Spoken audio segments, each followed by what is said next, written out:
नमस्कार मित्रों, नेहरू शिक्षा महाविद्यालय की यूट्यूब क्लास में आपका हार्दिक स्वागत है। आज हिंदी कक्षा में मैं बनवारी पाठक आपका हार्दिक अभिनंदन करता हूं। आज हम हिंदी साहित्य के इतिहास में पढ़ेंगे भक्ति काल। भक्ति काल का अध्ययन करेंगे। तो आचार्य रामचंद्र शुक्ल ने भक्ति काल की जो समय सीमा निर्धारित की है वह है 1375 संवत 1375 से 1700 संवत। इसको हम ईस्वी में देखें तो 1318 ईस्वी से 1643 ईस्वी का जो कालखंड है उस कालखंड को भक्ति काल के नाम से जाना जाता है।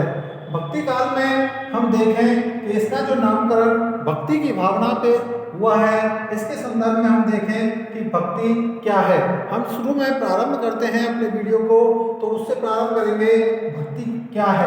भक्ति के अर्थ को हम समझने का प्रयास करते हैं। भक्ति के संदर्भ में एक विद्वान हुए हैं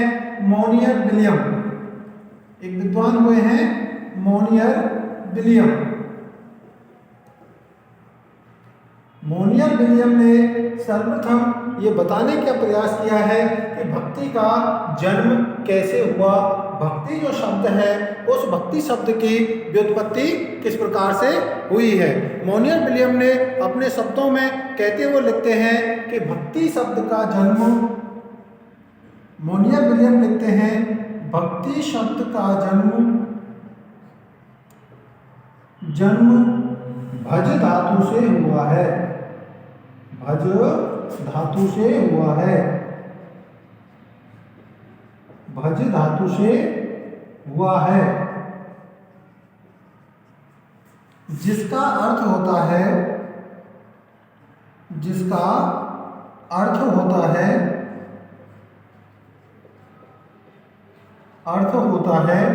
रम जाना या रमना या लीन हो जाना। जब हम इनका शाब्दिक अर्थ देखते हैं, भज शब्द का जब हम शाब्दिक अर्थ देखते हैं तो हमें ये निष्कर्ष निकलता है कि भक्ति जो कि भज धातु से उत्पत्ति जिसकी हुई है, भज धातु से उत्पत्ति हुई है और भज का अर्थ होता है रम जाना या रमना या लीन हो जाना। तो मोनियर विलियम ये कहते हैं भक्ति की भावना में व्यक्ति का रम जाना, भक्ति की जो भावनाएं हैं, ईश्वर के प्रति जो भावनाएं हैं, उन भावनाओं में लीन हो जाना ही भक्ति कहलाता है। भक्ति जो है ईश्वरीय भावनाओं का मिलन है। तो इस बात को बताने का जो सर्वप्रथम प्रयास किया था वो किया था मोनियर विलियम के द्वारा। अब हम बात करते हैं कि भारतीय काव्य शास्त्र में, भारतीय साहित्य में हिंदी शब्द का प्रयोग जो है वो कहाँ पर हमें सर्वप्रथम देखने को मिलता है। तो इस संदर्भ में हम देखें तो भक्ति शब्द का सर्वप्रथम जो उल्लेख है वो श्वेताश्वेतर उपनिषद भक्ति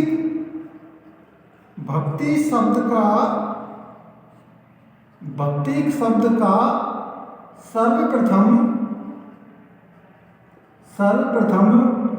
प्रयोग या फिर उल्लेख, प्रयोग के स्थान पर हम करेंगे उल्लेख। सर्वप्रथम उल्लेख श्वेताश्वेतर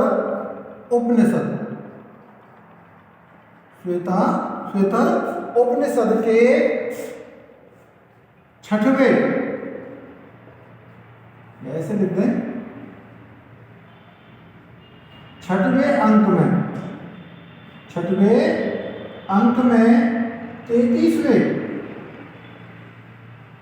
33वें दोहे में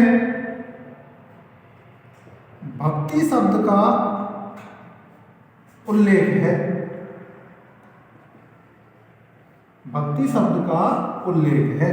तो हमारे भारतीय काव्य शास्त्र में जब हम देखते हैं कि भक्ति जो है उस भक्ति शब्द का जो सर्वप्रथम उल्लेख में हमको प्राप्त होता है वो प्राप्त होता है श्वेताश्वेतर उपनिषद के 6वें अंक के 33वें दोहे में हमें भक्ति शब्द सर्वप्रथम पढ़ने को मिलता है। और भक्ति के संदर्भ में कौन प्रथम भक्त कवि था? तो प्रथम भक्त कवि का जो पद है, प्रथम भक्त कवि होने का जो गौरव प्राप्त है वो किसे प्राप्त है? वो है नारद को। नारद को प्रथम भक्त कवि माना जाता है। नारद को ही हम पहले भक्त कवि के रूप में जानते हैं। नारद वही हैं जो नारायण नारायण कहते हुए अपने आप को ईश्वर की भक्ति में रमा देते थे, ईश्वर की भक्ति में अपने आप को वो लीन कर दिया करते थे। तो इस प्रकार से भक्ति जो है वो ईश्वरीय भावनाओं में अपने आप को लीन कर देना, अपने आप को खपा देना, अपने आप को ईश्वर के प्रति रमा देना ही भक्ति कहलाता है। भारत में भक्ति को नव जागरण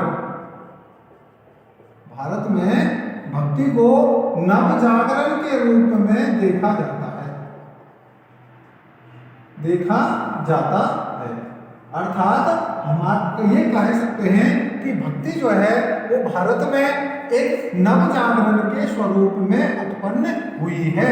अर्थात 13 से 14वीं जो सदी है, 13 से 14वीं जो सदी के बीच में जो भक्ति की भावना हमारे यहाँ पैदा हुई है, हमारे यहाँ जो भक्ति उत्पन्न हुई है, उस भक्ति को हम नव जागरण के रूप में देख सकते हैं। क्योंकि हमारे यहाँ विभिन्न धर्मों का नवीन उदय हो रहा था, नवीन धर्म जो है वो प्रचारित किए जा रहे थे, मुगल सत्ता जो है भारत में अपना आधिपत्य स्थापित कर रही थी। तो ऐसे समय में आचार्य रामचंद्र शुक्ल ने भी इस बात की ओर प्रयास अपना ध्यान आकृष्ट किया है कि भारत की जो तत्कालीन परिस्थिति थी उस समय पे भक्ति ने लोगों को एकजुट करने का कार्य किया। भक्ति ने लोगों को अपने आप में स्थायित्व बनाए रखने का काम जो है उस समय पे भक्ति ने किया। क्योंकि हमारे यहाँ बाह्य आडंबरों, मूर्ति पूजा एवं कुरीतियों का अत्यधिक बोलबाला था। परिणाम स्वरूप भक्ति जो है, भक्ति ने लोगों को एक सूत्र में बांधने का कार्य किया। इसीलिए भक्ति जो है वो नव जागरण के रूप में देखी गई। हमारे यहाँ कश्मीर से लेकर कन्याकुमारी तक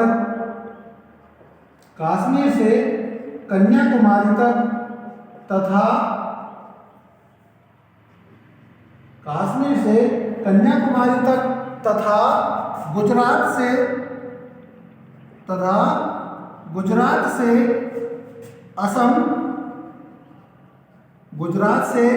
असम व उड़ीसा तक, असम व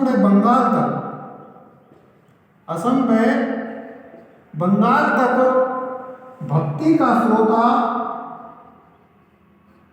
का स्रोत निरंतर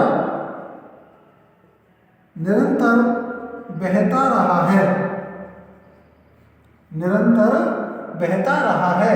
हमारे यहाँ पूरे संपूर्ण भारत में, चाहे कश्मीर से लेकर के कन्याकुमारी हो, चाहे गुजरात से असम बंगाल तक हो, इन सभी जगहों पे भक्ति की जो भावना है वो समान रूप से उत्पन्न हुई और सभी जगह नव जागरण, जन जागरण का कार्य भक्ति ने हमारे यहाँ पे उत्पन्न किया। यहाँ पे हम देखें भक्ति जो है, भक्ति महाराष्ट्र में जो पहले गुजरात हुआ था वहाँ पे बरकरी एक संप्रदाय चलता था। उस संप्रदाय ने अपनी सामाजिक जो कुरीतियाँ हैं उनको दूर करने का कार्य किया। इसके अलावा उड़ीसा में पंचसखा, असम बंगाल तक जिसका प्रभाव था उसमें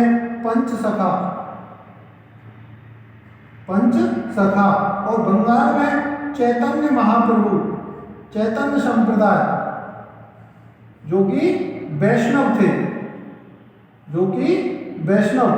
भक्त थे। इन्होंने कृष्ण भक्ति की चेतना बंगाल में जागृत की। उड़ीसा में पंचसखा नामक जो है संप्रदाय वो प्रचारित था। और दक्षिण में भक्ति का स्रोता मुख्य रूप से था ही।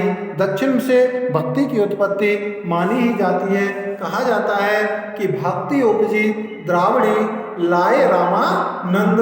भक्ति की जो उत्पत्ति है वो द्रविड़ में अर्थात दक्षिण भारत में ही मानी जाती है। दक्षिण भारत से ही भक्ति का स्रोता संपूर्ण भारत में फैला है और भक्ति दक्षिण भारत में ही उत्पन्न हुई है, ऐसा हम कैसे मान सकते हैं? तो इस संदर्भ में ये कहा गया है कि स्वयं भागवत पुराण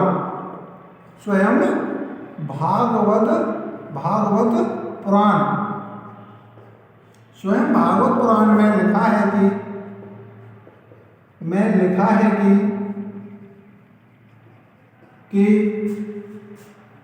भक्ति स्वयं भागवत पुराण में लिखा है कि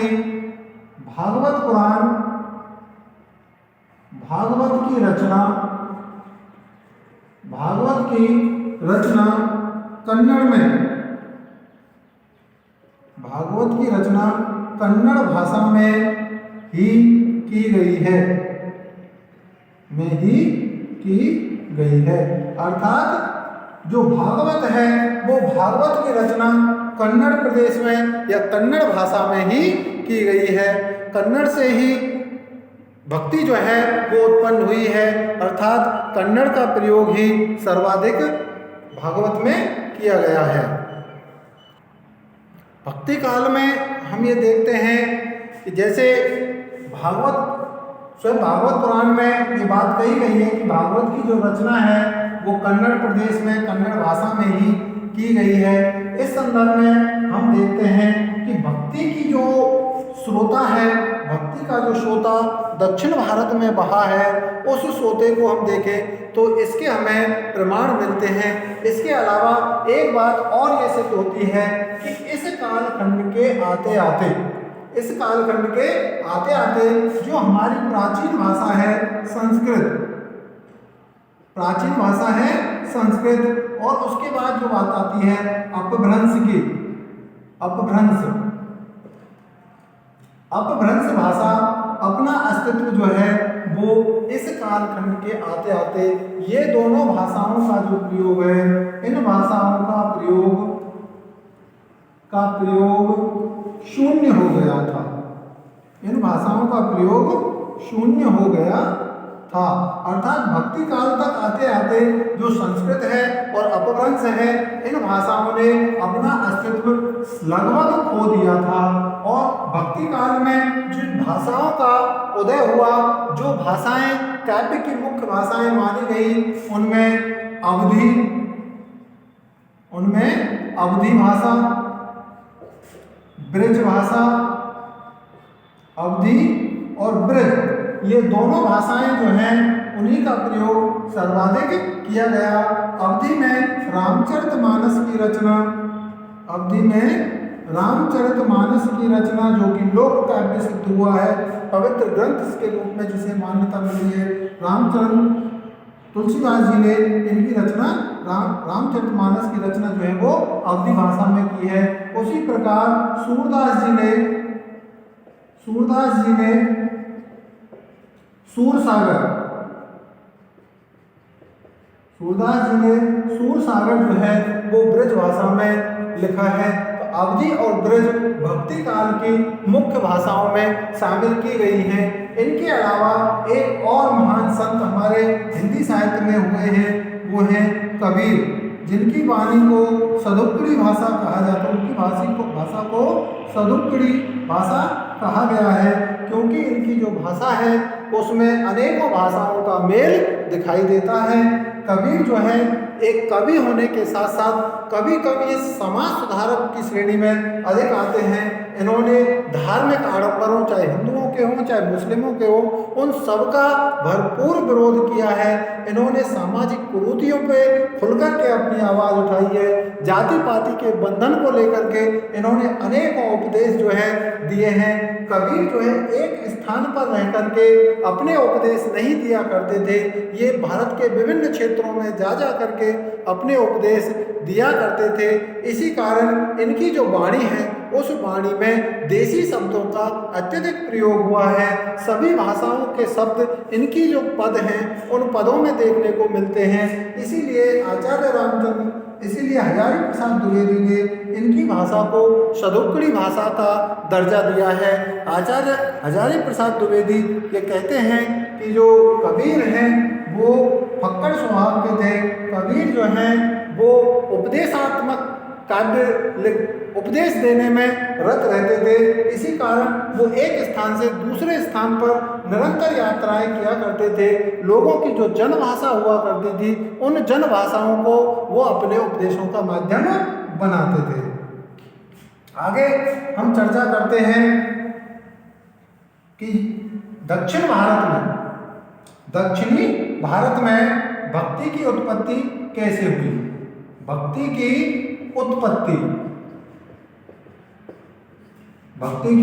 उत्पत्ति व विकास कहाँ पे?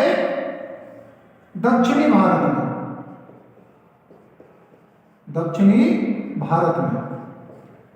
तो 7वीं सदी के आसपास दक्षिण भारत कब? 7वीं सदी के आसपास 7वीं सदी के आसपास ये माना जाता है कि दक्षिण भारत में भक्ति जो है वो 2 रूपों में पाई जाती थी। दक्षिणी भारत में भक्ति के 2 स्वरूप थे। एक तो थे आलवार भक्त या संत कह दो उनको, और एक थे नैनार। तो आलवार भक्त और नैनार भक्त, ये जो हैं ये विष्णु के अवतारवाद में विश्वास करते थे। ये विष्णु के अवतारवाद में विश्वास करते थे। अवतारवाद में इनका विश्वास था। इसी कारण ये क्या कहलाए? वैष्णव भक्त थे। नैनार जो हैं वो शिव भक्त थे, ये शैव कहलाए। नैनार जो हैं वो शैव कहलाए। आलावारों की जो संख्या है वो बताई जाती है 12। आलवार जो भक्त हैं उनकी कुल संख्या 12 बताई जाती है, और नैनार जो शैव भक्त हैं उनकी संख्या कुल 63 बताई जाती है। इस प्रकार से नैनार जो शैव भक्त थे वो 63 की संख्या में थे। आलावार भक्त जो हैं वो 12 की संख्या में थे। आलावार जो हैं उनमें एक बात और सामने आती है कि इनमें जो 12 भक्त हैं उनमें एक स्त्री भक्त भी थी जिसका नाम था गोधा। इसे हिंदी में गोधा भक्तिन के नाम से भी जाना जाता है। गोधा भक्तिन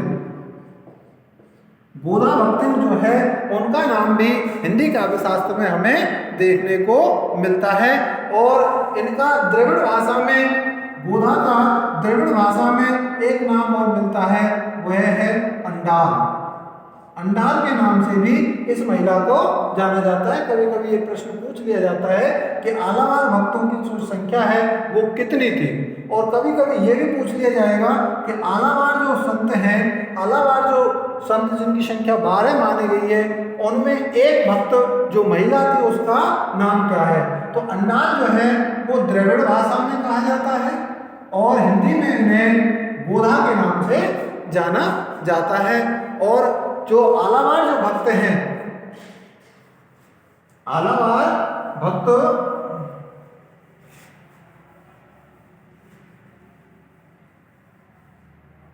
आलावार भक्तों के संदर्भ में जो जानकारी प्राप्त होती है वो प्राप्त होती है, इनका एक ग्रंथ है, वो है दिव्य दिव्य प्रबंध। दिव्य प्रबंध नाम का एक इनका ग्रंथ है। इस ग्रंथ को ही आलावार भक्तों का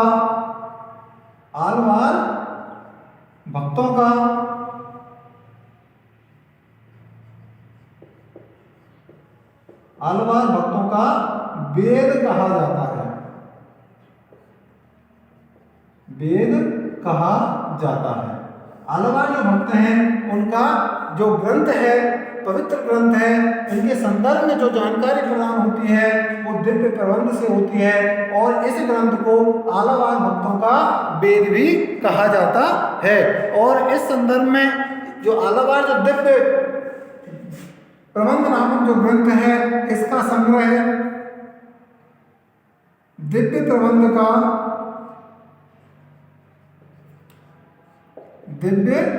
प्रबंध के बारे में जो इसको संग्रहित किया गया है, दिव्य प्रबंध का संग्रह करने का कार्य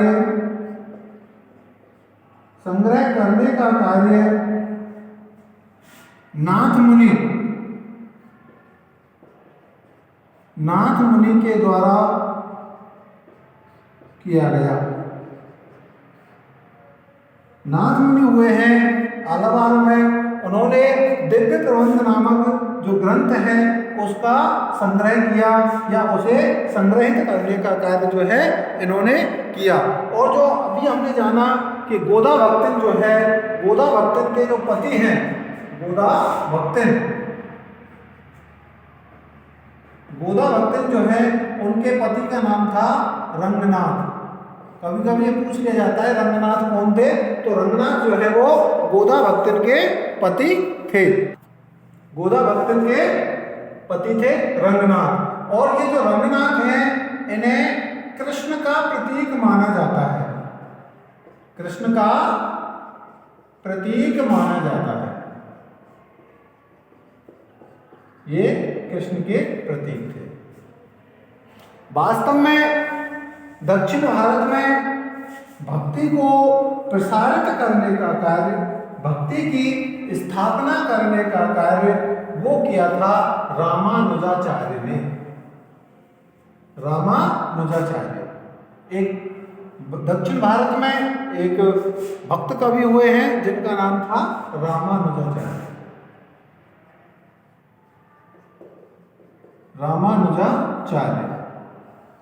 रामानुजाचार्य। इन्होंने वैष्णव थे, इन्होंने वैष्णव भक्ति को अपनाया, और इनके जो गुरु थे वो थे कांचीपूर्ण। इनके रामानुजाचार्य के जो गुरु थे वो कांचीपूर्ण थे, और जाति से वो शूद्र थे। कांचीपूर्ण जाति से शूद्र हुआ करते थे, जाति से वो शूद्र थे। लेकिन रामानुजाचार्य ने भक्ति के बारे में कहा कि भक्ति जो है, रामानुजाचार्य ने भक्ति को केवल द्विजों के योग बताया है। द्विजों के योग बताया है। अर्थात ये आचार्य जो रामानुजाचार्य थे, जिनके खुद के गुरु एक शूद्र थे, कांचीपूर्ण, जो कि स्वयं एक शूद्र थे, उन्होंने ही, उनके ही शिष्य रामानुजाचार्य ने कहा कि भक्ति केवल द्विजों के योग्य है।